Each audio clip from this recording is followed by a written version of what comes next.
ഈശോ മിശിഹായ്ക്കും സ്തുതിയായിരിക്കട്ടെ. പ്രിയപ്പെട്ടവരെ, വചനദീപ്തിയിലേക്ക് ഈശോയുടെ നാമത്തിൽ നിങ്ങളെല്ലാവരെയും പ്രത്യേകം സ്വാഗതം ചെയ്യുകയാണ്.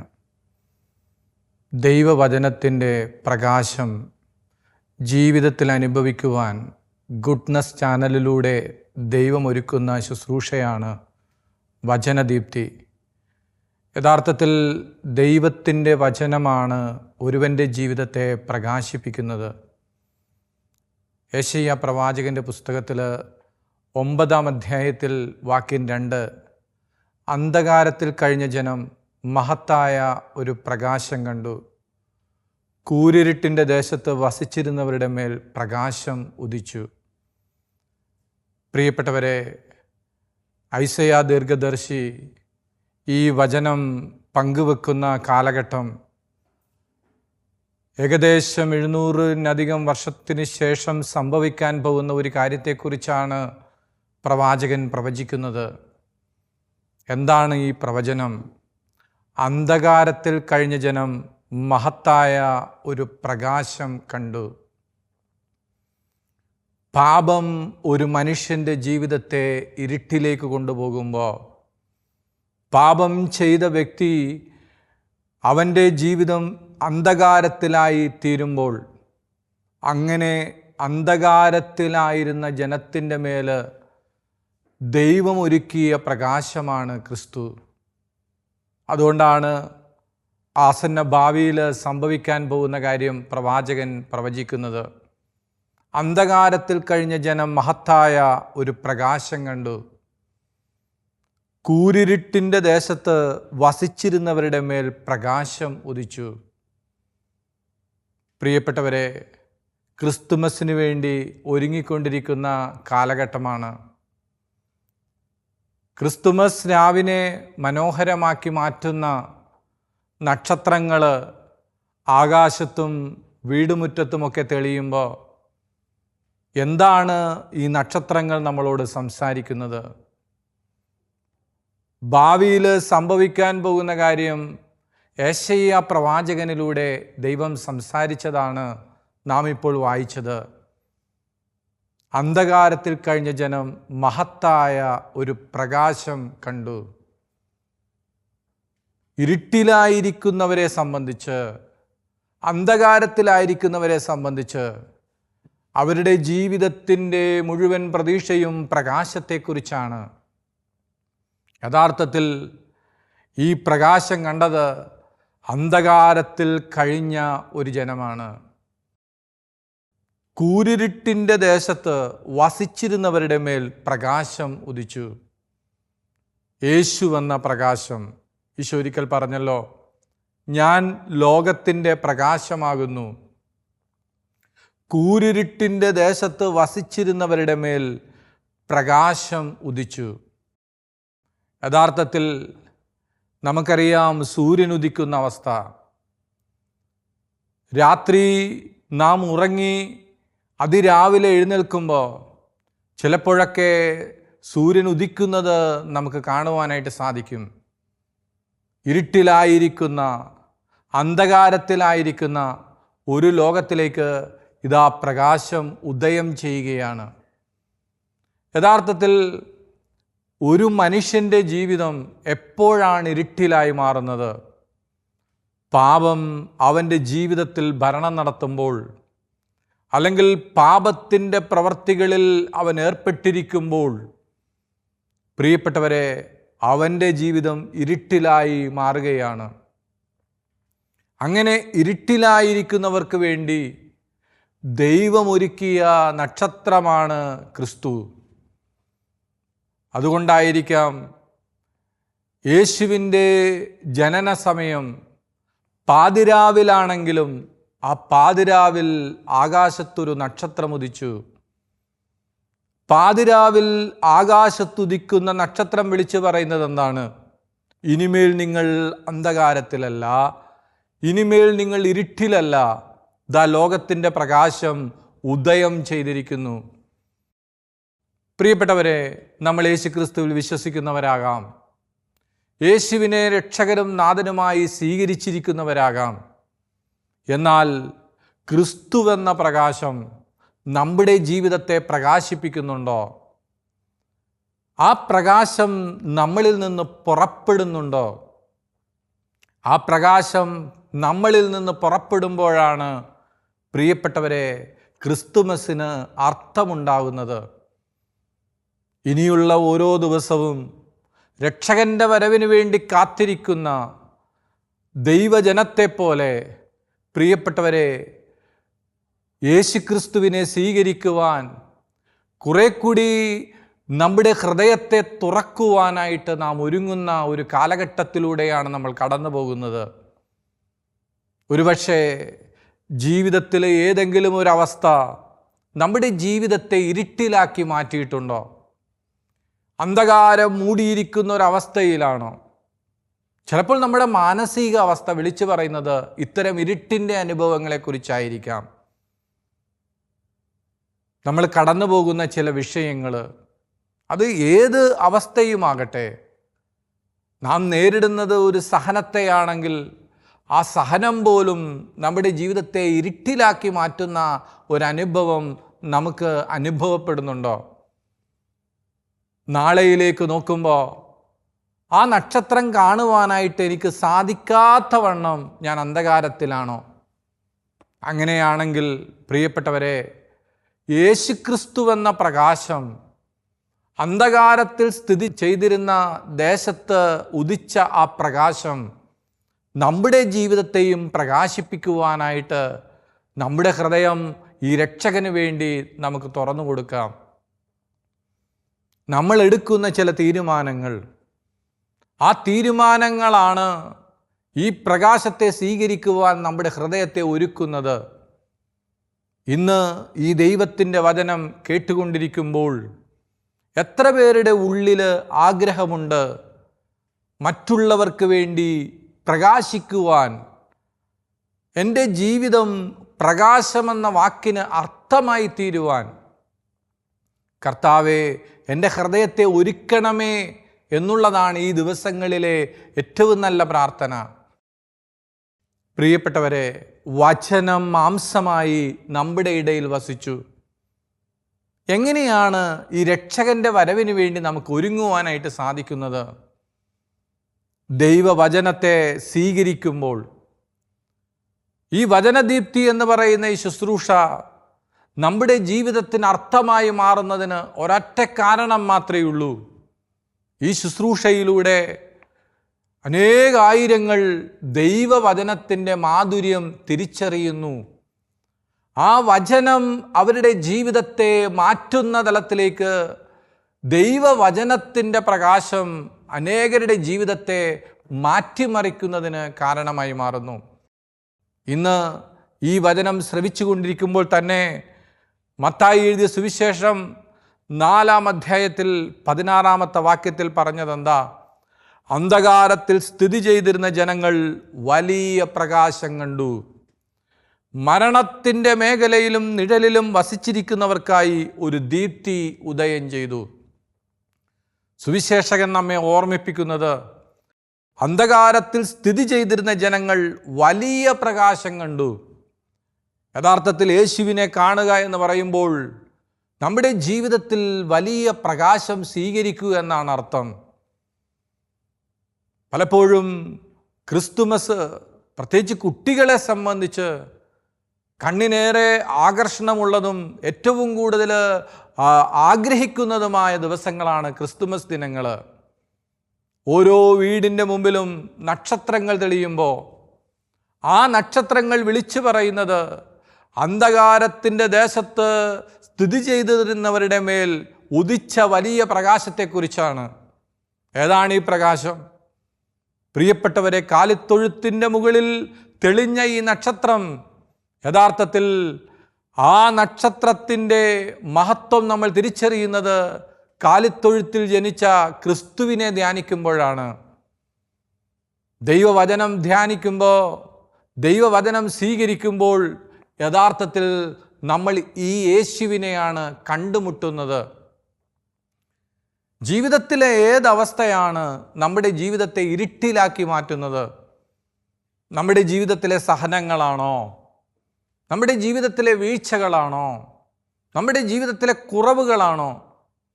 ഏതവസ്ഥയാണ് നമ്മളെ ഇരുട്ടിലേക്ക് മാറ്റുന്നതെങ്കിലും ആ ഇരുട്ടിൻ്റെ മേൽ ഉദിക്കുന്ന വലിയ പ്രകാശം അനുഭവിക്കുവാൻ നമ്മൾ രക്ഷകനെ സ്വീകരിക്കണം.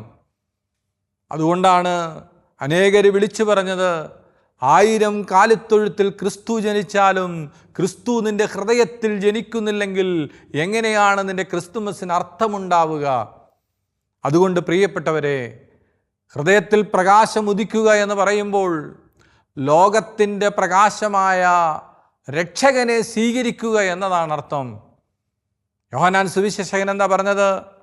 തന്നെ സ്വീകരിച്ചവർക്കെല്ലാം, തൻ്റെ നാമത്തിൽ വിശ്വസിക്കുന്നവർക്കെല്ലാം ദൈവമക്കളാകാൻ അവൻ കഴിവ് നൽകി. യഥാർത്ഥത്തിൽ നമ്മൾ ദൈവമക്കളുടെ പദവിയിലേക്ക് ഉയർത്തപ്പെടുന്നത് ഈ രക്ഷകനെ സ്വീകരിക്കുമ്പോഴാണ്. രക്ഷകന് നേരെ പുറംതിരിഞ്ഞു നിൽക്കുമ്പോഴല്ല, രക്ഷകനെ സ്വീകരിക്കുമ്പോഴാണ്. ഈ രക്ഷകന് വേണ്ടി കാത്തിരുന്ന ഒരു സമൂഹത്തിൻ്റെ അടുത്തേക്കാണ് ആട്ടിടയൻ വന്ന് പറഞ്ഞത്, ഇതാ നിങ്ങൾക്കായി ദാവീദിൻ്റെ പട്ടണത്തിൽ ഒരു രക്ഷകൻ ജനിച്ചിരിക്കുന്നു, കർത്താവായ ക്രിസ്തു ഇന്ന് ജനിച്ചിരിക്കുന്നു. എന്താണ് ഈ വാർത്തയുടെ പ്രത്യേകത? ഈ വാർത്തയുടെ പ്രത്യേകതയെക്കുറിച്ച് വിശുദ്ധ ഗ്രന്ഥകർത്താവ് പറയുന്നത്, ഇതാ വലിയ സന്തോഷത്തിൻ്റെ സദ്വാർത്ത. സന്തോഷത്തിൻ്റെ സദ്വാർത്ത. എന്താണ് ഈ സന്തോഷത്തിൻ്റെ സദ്വാർത്ത? നിങ്ങൾക്കായി ഒരു രക്ഷകൻ ജനിച്ചിരിക്കുന്നു. പ്രിയപ്പെട്ടവരെ, മലമ്പ്രദേശങ്ങളിൽ ആടുകളെ മേയിച്ചു കൊണ്ടിരുന്ന ആട്ടിടയന്മാർക്ക് ആ പ്രകാശത്തെ കാണുവാനായിട്ട്, ആ പ്രകാശത്തെ സ്വീകരിക്കുവാനായിട്ട്, ആ പ്രകാശത്തെ ആരാധിക്കുവാനായിട്ട് സാധിച്ചു. നമ്മുടെ ജീവിതത്തിൽ ഈ രക്ഷകനെ കണ്ടെത്തുവാൻ നമുക്ക് സാധിച്ചിട്ടുണ്ടോ? രക്ഷകനെ സ്വീകരിക്കുവാൻ നമുക്ക് സാധിച്ചിട്ടുണ്ടോ? അതിനെ എന്താ പറഞ്ഞത്? തന്നെ സ്വീകരിച്ചവർക്കെല്ലാം, തൻ്റെ നാമത്തിൽ വിശ്വസിക്കുന്നവർക്കെല്ലാം ദൈവമക്കളാകാൻ അവൻ കഴിവ് നൽകി. യഥാർത്ഥത്തിൽ നാം ദൈവമക്കളുടെ പദവിയിലേക്ക് ഉയർത്തപ്പെടുന്നത് പോലും നാം ഈ രക്ഷകനെ സ്വീകരിക്കുമ്പോഴാണ്. ഈ രക്ഷകനെ സ്വീകരിക്കുവാൻ ആട്ടിടയന്മാർ രക്ഷകനെ സ്വീകരിക്കുവാൻ അവർക്ക് സാധിച്ചതിനൊരൊറ്റ കാരണം മാത്രമേ ഉള്ളൂ. രാത്രിയിൽ അവരാടുകൾക്ക് കാവൽ നിൽക്കുന്നത് കൊണ്ട് അവർക്ക് ആർക്കും ഉറക്കമില്ല. ഉറങ്ങാതെ ഉറക്കമുളച്ചിരിക്കുന്നവരുടെ അടുത്തേക്കാണ് സ്വർഗത്തിൻ്റെ നക്ഷത്രം വന്നു തെളിഞ്ഞത്. സദ്വാർത്തയുമായിട്ട് സ്വർഗത്തിൻ്റെ ദൂതൻ ഇറങ്ങി വരുന്നത്. പ്രിയപ്പെട്ടവരെ, നമുക്കും ഉണർവുള്ളവരായി മാറാം. ഉറങ്ങിക്കഴിയാതെ ഉണർവിൻ്റെ അനുഭവത്തിൽ ഇനിയുള്ള നാളുകൾ രക്ഷകൻ്റെ വരവിന് വേണ്ടി ആകാംക്ഷയോടെ കാത്തിരിക്കാം. രക്ഷകനെ സ്വീകരിക്കുവാൻ നമ്മുടെ ജീവിതത്തിൽ നമ്മൾ എന്താണ് ചെയ്യുന്നത്? പ്രിയപ്പെട്ടവരെ, ദൈവത്തിൻ്റെ വചനം ധ്യാനിക്കുമ്പോൾ ആ വചനത്തിലുള്ള അഭിഷേകം നമ്മുടെ ജീവിതത്തെ പ്രകാശിപ്പിക്കുന്നത് നമുക്ക് കാണുവാനായിട്ട് സാധിക്കും. ഈ വചനം ശ്രവിച്ചു കൊണ്ടിരിക്കുന്ന അനേകർ ദൈവവചനത്തിൻ്റെ മാധുര്യം ജീവിതത്തിൽ അനുഭവിച്ചിട്ടുള്ളവരാണ്. എന്നാൽ പ്രിയപ്പെട്ടവരെ, ഒരിക്കൽ ആ വചനം സ്വീകരിച്ചപ്പോൾ ഈ വചനം നമ്മുടെ ഹൃദയത്തെ പ്രകാശിപ്പിച്ചില്ലേ? ആ വചനം നമ്മുടെ ജീവിതത്തിലേക്ക് കടന്നു വന്നപ്പോൾ നമ്മളിലുള്ള ഇരുട്ട് മാറിയില്ലേ? വചനത്തെ നമ്മൾ സ്വീകരിച്ചപ്പോൾ വചനം നമ്മുടെ ജീവിതത്തെ പ്രകാശിപ്പിച്ചു. അന്ധകാരത്തിൽ നിന്ന് പ്രകാശത്തിലേക്കുള്ള ഒരു യാത്ര ആട്ടിടയന്മാർ നടത്തിയതുപോലെ നടത്തുവാൻ നമ്മുടെ വ്യക്തിപരമായ ജീവിതത്തിൽ നമുക്ക് സാധിച്ചത് ദൈവത്തിൻ്റെ വചനത്തെ സ്വീകരിച്ചപ്പോഴാണ്. ഇന്ന് നിങ്ങൾ ബൈബിൾ വായിച്ചുവോ? ദൈവവചനത്തിലൂടെ യേശുക്രിസ്തു നമ്മുടെ ഹൃദയത്തിൽ ജനിക്കുവാൻ, ക്രിസ്തുമസിന് അർത്ഥമുണ്ടാകുവാൻ, നമ്മൾ ദൈവവചനത്തെ സ്വീകരിക്കുവാനും വചനത്തിലുള്ള പ്രകാശം സ്വന്തമാക്കുവാനും നമുക്ക് സാധിക്കുമ്പോൾ പ്രിയപ്പെട്ടവരെ, നമ്മുടെ ജീവിതത്തിന് അർത്ഥമുണ്ടായി മാറും. 104-ാം സങ്കീർത്തനത്തിൽ 2-ാമത്തെ വാക്യത്തിൽ വചനം ഇങ്ങനെയാണ് പറയുന്നത്, വസ്ത്രമെന്ന പോലെ അങ്ങ് പ്രകാശമണഞ്ഞിരിക്കുന്നു. ദൈവത്തിൻ്റെ പ്രകാശം ഒരു വ്യക്തിക്ക് സ്വീകരിക്കുവാൻ സാധിക്കുമ്പോൾ ആ പ്രകാശം വന്നവനെ പൊതിയുന്നതായി അവൻ അനുഭവിക്കുവാനായിട്ട് സാധിക്കും. യഥാർത്ഥത്തിൽ ആട്ടിടയന്മാരുടെ ജീവിതത്തിലും അത് തന്നെയല്ലേ സംഭവിച്ചത്. അവർക്ക് ആ പ്രകാശം അനുഭവിക്കുവാനായിട്ട് സാധിച്ചു. ആ വെളിച്ചം അവരുടെ ജീവിതത്തെ പ്രകാശിപ്പിച്ചു. ആ വെളിച്ചം അവരെ വന്ന് പൊതിഞ്ഞു. വസ്ത്രമെന്നതുപോലെ വെളിച്ചം വന്ന് അവരെ പൊതിയുന്ന ഒരു അനുഭവം അനുഭവിക്കുവാനായിട്ട് അവർക്ക് സാധിച്ചു. പ്രിയപ്പെട്ടവരെ, ഈ പ്രകാശം ജീവിതത്തെ പൊതിയുവാൻ തക്കവണ്ണം മിഴിപൂട്ടി ദൈവവചനത്തെ ധ്യാനിക്കുവാൻ നമ്മുടെ ഹൃദയത്തിൽ നമുക്കൊരു തീരുമാനമെടുക്കാം. ഇനിയുള്ള ദിവസങ്ങൾ ഓരോ ദിവസവും താല്പര്യപൂർവം ദൈവത്തിൻ്റെ വചനത്തെ നമുക്ക് ധ്യാനിക്കാം. എന്തിനാണ് നമ്മൾ വചനം ധ്യാനിക്കുന്നത്? നമ്മൾ വചനം ധ്യാനിക്കുന്നത് രക്ഷകനെ അനുഭവിക്കുവാനാണ്. രക്ഷകൻ നമുക്ക് വേണ്ടി ഒരുക്കുന്ന പ്രകാശം സ്വീകരിക്കുവാനാണ്. യഥാർത്ഥത്തിൽ വചനം ധ്യാനിക്കുമ്പോൾ നമ്മുടെ ജീവിതം കുറെ കൂടി പ്രകാശമാനമായി മാറും. നമ്മുടെ ജീവിതം പ്രകാശിക്കുമ്പോൾ സംഭവിക്കുന്നത് എന്താ? ഈ വെളിച്ചം അനേകർക്ക് പ്രത്യാശയായി തീരും. അവിടെയാണ് നമ്മുടെ ജീവിതത്തിന് അർത്ഥമുണ്ടാകുന്നത്. കാരണം എന്താ? നമ്മുടെ ജീവിതം മറ്റുള്ളവർക്ക് കൂടി പ്രകാശമായി മാറുന്ന ഒരവസ്ഥയിലേക്കുള്ള ഒരു രൂപാന്തരീകരണമാണ് ക്രിസ്തുവിൻ്റെ പ്രകാശം നമ്മളിലേക്ക് കടന്നു വരുമ്പോൾ നമുക്ക് അനുഭവിക്കുവാനായിട്ട് സാധിക്കുന്നത്. നമുക്കറിയാം അഗസ്റ്റീനോസിൻ്റെ ജീവിതം. പാപത്തിൻ്റെ മ്ലേച്ഛതയിൽ മുങ്ങിത്താണിരുന്ന അഗസ്റ്റീനോസിൻ്റെ ജീവിതത്തിന് മാനസാന്തര അനുഭവം പകർന്നു നൽകിയത് റോമാക്കാർക്ക് എഴുതിയ ആ ലേഖനത്തിലുള്ള ദൈവത്തിൻ്റെ വചനമാണെന്ന് നമുക്കറിയാം. പ്രിയപ്പെട്ടവരെ, ആ വചനം അഗസ്റ്റിൻ്റെ ജീവിതത്തെ പ്രകാശത്തിലേക്ക് നയിച്ചു. അഗസ്റ്റിൻ്റെ ജീവിതം പ്രകാശിച്ചപ്പോൾ സംഭവിച്ചതെന്താ? പിന്നീട് സംഭവിക്കുന്നത്, ഇന്നലകളിൽ പാപത്തിൻ്റെ മ്ലേച്ഛതയിൽ മുങ്ങിത്താണിരുന്ന അഗസ്റ്റിൻ വിശുദ്ധിയുടെ ഔന്നത്യങ്ങളിലേക്ക് ഉയർത്തപ്പെടുന്നത് നമുക്ക് കാണുവാനായിട്ട് സാധിക്കും. യഥാർത്ഥത്തിൽ പകലിന് യോജിച്ച വിധം പെരുമാറാം എന്നുള്ള ദൈവവചനത്തിൻ്റെ ആ മാധുര്യം പാപത്തിൻ്റെ മ്ലേച്ഛതയിൽ മുങ്ങിത്താണിരുന്ന അഗസ്റ്റിൻ്റെ ജീവിതത്തിലേക്ക് വന്നപ്പോൾ ഇരുട്ടിലായിരുന്ന അഗസ്റ്റിൻ പ്രകാശിക്കാൻ തുടങ്ങി. വിശുദ്ധിയുടെ ഔന്നത്യങ്ങളിലേക്ക് ഉയർത്തപ്പെട്ടു. യഥാർത്ഥത്തിൽ ഈ പ്രകാശം എന്ന് പറയുന്നത് വിശുദ്ധി തന്നെയാണ്. പ്രിയപ്പെട്ടവരെ, കുറെ കൂടി വിശുദ്ധിയിലേക്ക് കടന്നു വരുവാനായിട്ട്, കുറെ കൂടി അഭിഷേകത്തിലേക്ക് കടന്നു വരുവാനായിട്ട്, കുറെ കൂടി വചനത്തിലേക്ക് കടന്നു വരുവാനായിട്ട് ഈ ക്രിസ്തുമസ് കാലഘട്ടം നമ്മുടെ ജീവിതത്തിൽ വലിയ പ്രകാശമായി തീരുവാനായിട്ട് നമുക്ക് ആഗ്രഹിക്കാം. ഇടയ്ക്കൊക്കെ പുറത്തേക്ക് നോക്കുമ്പോൾ തെളിഞ്ഞു കാണുന്ന നക്ഷത്രങ്ങൾ വിളിച്ചു പറയുന്നത് നിങ്ങൾക്കായി ഒരു രക്ഷകൻ ജനിച്ചിരിക്കുന്നു. ഈ രക്ഷകനെ സ്വീകരിക്കുവാൻ നമുക്കും പോകാം ബത്ലഹേമിലേക്ക്. ബത്ലഹേമിൽ കാലിത്തൊഴുത്തിൽ ജനിച്ചിരിക്കുന്ന രക്ഷകനെ കാണുവാൻ, രക്ഷകനെ ആരാധിക്കുവാൻ, രക്ഷകനെ സ്വന്തമാക്കുവാൻ, രക്ഷകനെ അനുഭവിക്കുവാൻ കിഴക്ക് നിന്ന് വന്ന പൂജരാജാക്കന്മാരുടെ ജീവിതത്തിൽ അവർക്കത് സാധിച്ചപ്പോൾ പിന്നീട് സംഭവിച്ചത് എന്താണെന്ന് നമുക്ക് മനസ്സിലാകാം. അവർ മറ്റൊരു വഴിയിലൂടെയാണ് മടങ്ങിപ്പോകുന്നത്, മറ്റൊരു വഴിയിലൂടെയാണ് തിരികെ പോകുന്നത്. യഥാർത്ഥത്തിൽ വന്ന വഴിയിലൂടെയല്ല അവർ പോകുന്നത്. രക്ഷകനെ കണ്ടുമുട്ടിയതിന് ശേഷം അവർ മറ്റൊരു വഴിയിലൂടെയാണ് ദൈവം അവരെ വഴി നടത്തുന്നത്. യഥാർത്ഥത്തിൽ പ്രകാശത്തെ അനുഭവിക്കുമ്പോൾ, രക്ഷകനെ അനുഭവിക്കുമ്പോൾ നമ്മുടെ ജീവിതത്തിലും വലിയ മാറ്റം സംഭവിക്കും. ഈ ഒരു മാറ്റമാണ് പ്രിയപ്പെട്ടവരെ പുതിയ തീരുമാനങ്ങളിലേക്കും പുതിയ ബോധ്യങ്ങളിലേക്കും പുതിയ ഉൾക്കാഴ്ചകളിലേക്കും നമ്മളെ വഴി നടത്തുന്നത്. മറ്റൊരു വഴിയിലൂടെ യാത്ര ചെയ്യാൻ തക്കവണ്ണം സ്വർഗത്തിലെ ദൈവം, യഥാർത്ഥത്തിൽ അഗസ്റ്റിൻ തെരുവിലൂടെ നടന്നു പോകുമ്പോൾ പഴയ വഴി അഗസ്റ്റിനെ ആകർഷിക്കുവാനായിട്ട് ശ്രമിക്കുമ്പോഴൊക്കെ അഗസ്റ്റിൻ ആ വഴിയിലേക്ക് നോക്കി പറയുന്നുണ്ട്, ഞാനിതാ പുതിയ വഴിയിലൂടെയാണ് പോയിക്കൊണ്ടിരിക്കുന്നത്. അതേ പ്രിയപ്പെട്ടവരെ, നക്ഷത്രങ്ങളെ ധ്യാനിക്കുമ്പോൾ നക്ഷത്രം പ്രകാശം ചൊരിയുന്നത് പോലെ ആ പ്രകാശം നമ്മുടെ ജീവിതത്തെ പ്രകാശിപ്പിക്കും.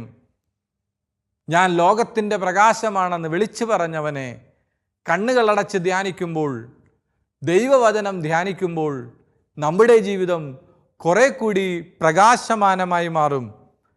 ഈ പ്രകാശമാണ് പ്രിയപ്പെട്ടവരെ നമ്മുടെ ജീവിതത്തെ മറ്റുള്ളവർക്ക് പോലും പ്രചോദനമായി മാറുന്നത്. ഇനി യോഹന്നാൻ എഴുതിയ സുവിശേഷം 3-ാം അധ്യായം 19 മുതൽ 21 വരെയുള്ള വാക്യങ്ങളിൽ ഇങ്ങനെയാ പറയുന്നത്: പ്രകാശം ലോകത്തിലേക്ക് വന്നിട്ടും മനുഷ്യർ പ്രകാശത്തെക്കാൾ അധികമായി അന്ധകാരത്തെ സ്നേഹിച്ചു. കാരണം അവരുടെ പ്രവർത്തികൾ തിന്മ നിറഞ്ഞതായിരുന്നു. തിന്മ പ്രവർത്തിക്കുന്നവൻ പ്രകാശത്തെ വെറുക്കുന്നു. അവൻ്റെ പ്രവർത്തികൾ വെളിപ്പെടാതിരിക്കുന്നതിന് അവൻ വെളിച്ചത്ത് വരുന്നുമില്ല. സത്യം പ്രവർത്തിക്കുന്നവൻ വെളിച്ചത്തിലേക്ക് വരുന്നു. അങ്ങനെ അവൻ്റെ പ്രവർത്തികൾ ദൈവൈക്യത്തിൽ ചെയ്യുന്നവയെന്ന് വെളിപ്പെടുന്നു. അതെ, ഇതാണ് പലരുടെയും അവസ്ഥ. ഈ വചനം കേട്ടുകൊണ്ടിരിക്കുന്ന പ്രിയപ്പെട്ട സ്നേഹിത, ഈ വചനം നിന്നെക്കുറിച്ചാണോ സംസാരിക്കുന്നത്? പ്രകാശം ലോകത്തിലേക്ക് വന്നിട്ടും മനുഷ്യർ പ്രകാശത്തെക്കാൾ അധികമായി അന്ധകാരത്തെ സ്നേഹിച്ചു. നീ സ്നേഹിക്കുന്നത് നക്ഷത്രത്തെയാണോ? നീ സ്നേഹിക്കുന്നത് വെളിച്ചത്തെയാണോ? നീ സ്നേഹിക്കുന്നത് അന്ധകാരത്തെയാണോ? ഇവിടെ വചനം പറയുന്നത് എന്താ? പ്രകാശം ലോകത്തിലേക്ക് വന്നിട്ടും മനുഷ്യർ പ്രകാശത്തെക്കാൾ അധികമായി അന്ധകാരത്തെ സ്നേഹിച്ചു. കാരണം അവരുടെ പ്രവർത്തികൾ തിന്മ നിറഞ്ഞതായിരുന്നു. നമ്മുടെ പ്രവർത്തികളിൽ തിന്മ നിറഞ്ഞിരിക്കുന്നതായിട്ട് നമുക്ക് അനുഭവപ്പെടുന്നുണ്ടോ? നാം ചെയ്യുന്ന പ്രവർത്തികളിൽ തിന്മ ദർശിക്കുവാൻ നമുക്ക് സാധിക്കുന്നുണ്ടോ? നാം ചെയ്യുന്ന പ്രവർത്തികളെല്ലാം തിന്മയായി മാറുന്നുണ്ടെങ്കിൽ പ്രിയപ്പെട്ടവരെ, തിന്മ പ്രവർത്തിക്കുന്നവൻ പ്രകാശത്തെ വെറുക്കുന്നുവെന്ന് വേദപുസ്തകം പറയുക. എന്തുകൊണ്ടാ അനേകർ ഈ പ്രകാശത്തിലേക്ക് വരാത്തത്? അവർ ഈ പ്രകാശത്തെ വെറുക്കുന്നത് കൊണ്ടാണ്. അവരുടെ പ്രവർത്തികൾ വെളിപ്പെടാതിരിക്കുന്നതിന് അവർ വെളിച്ചത്ത് വരുന്നില്ല. വെളിച്ചത്ത് വരുമ്പോഴാണ് എവിടെയാണ് നമ്മുടെ പ്രശ്നങ്ങളെന്ന് നമുക്ക് കണ്ടെത്തുവാനായിട്ട് സാധിക്കുന്നത്.